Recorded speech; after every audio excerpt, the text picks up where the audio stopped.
This is the Peter Pan story, roughly speaking. Peter Pan is this magical boy. Pan is the god of everything, roughly speaking, right? And so it's not an accident that he has the name Pan. And he's the boy that won't grow up. And he's magical. Well, that's because children are magical. They can be anything. They're nothing but potential. And Peter Pan doesn't want to give that up. Why? Well, he's got some adults around him, but the main adult is Captain Hook. Well, who the hell wants to grow up to be Captain Hook? First of all, you've got a hook. Second, you're a tyrant.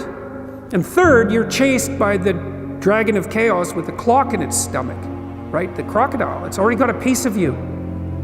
Well, that's what happens when you get older. Time has already got a piece of you. And eventually, it's got a taste for you. And eventually, it's going to eat you. And so Hook is so traumatized by that he can't help but be a tyrant. And then Peter Pan looks at traumatized Hook and says, well, no, I'm not sacrificing my childhood for that. So that's fine, except he ends up king of the Lost Boys.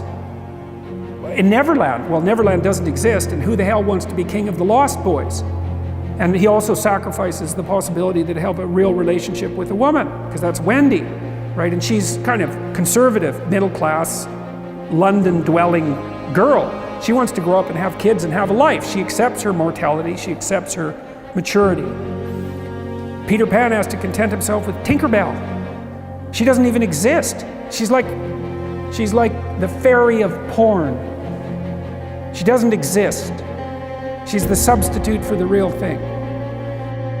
But the dichotomy that you're talking about is very tricky, because there's a sacrificial element in maturation, right? You have to sacrifice the pluripotentiality of childhood for the actuality of a frame.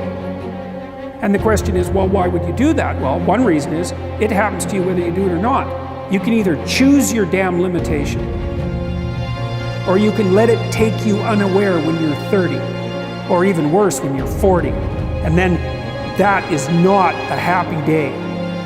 I see people like this, and I think it's more and more common in our culture, because people can put off maturity without suffering an immediate penalty.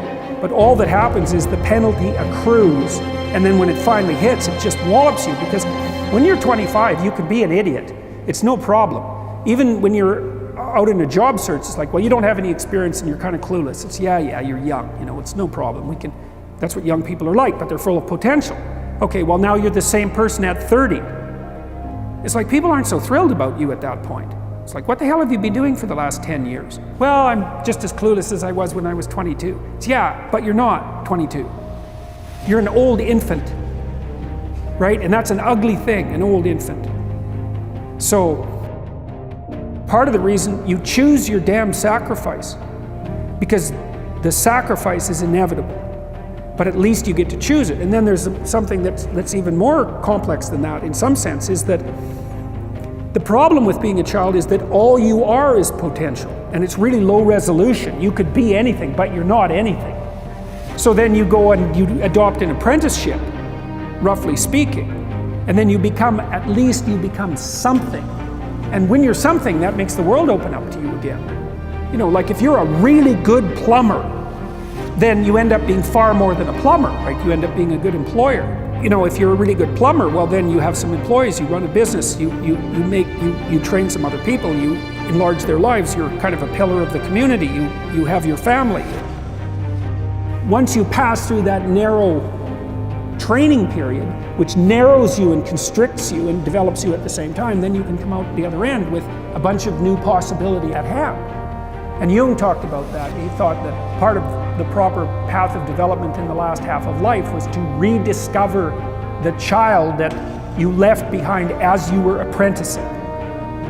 And so then you get to be something and regain that potential at the same time. Very, very smart. Well, he was very, very smart. So that's a very wise thing to know. So, yeah. Sacrifice. You get to pick your damn sacrifice. That's all. You don't get to not make one. You're sacrificial whether you want to be or not. That's a good thing to know as well.